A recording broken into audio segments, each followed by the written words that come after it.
Well, Professor David Des Roches is from the National Defence University. He also joins us live from Washington now. Thank you very much for joining us on the News Hour. Is this a turning point in relations? I don't think so. I think it's a bit of an inflection point.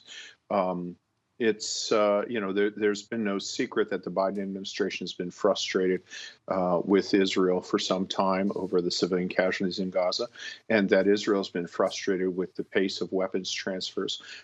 There was a denial of an Israeli request for Apache attack helicopters in January, and there's also what appears to me to be a slow walking of some Israeli weapons requests. So I think a little bit what's unusual is that we're actually seeing behind the curtain a bit, seeing some of the frustration that's usually played out in private.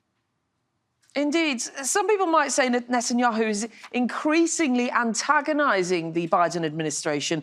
I mean, can we expect more of this potentially as we head towards the election?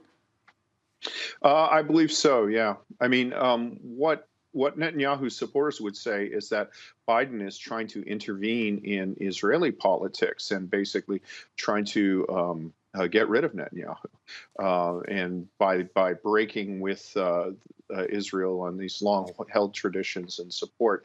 But I think that what we're starting to see is that support for Israel is pretty much common in the United States. And the Republican Party, I think, is pretty much unified in support of Israel. But the Democratic Party is split.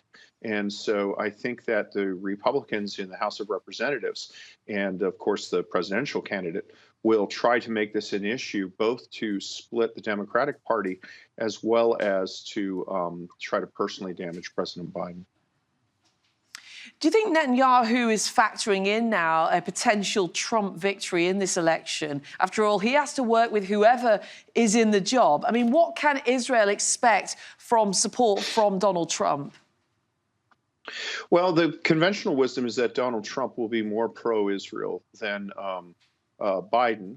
Biden himself says that he's pro-Israel, greatly concerned to it, but Biden's own party has a number of members who, and quite frankly, the younger members, all the energy in Biden's party is very opposed to Israel's operation in Gaza, particularly in the wake of the large number of civilian casualties.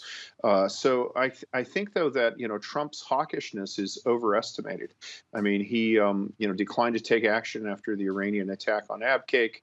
There was a shoot down by the Iranians of U.S. naval drones that he did not respond to.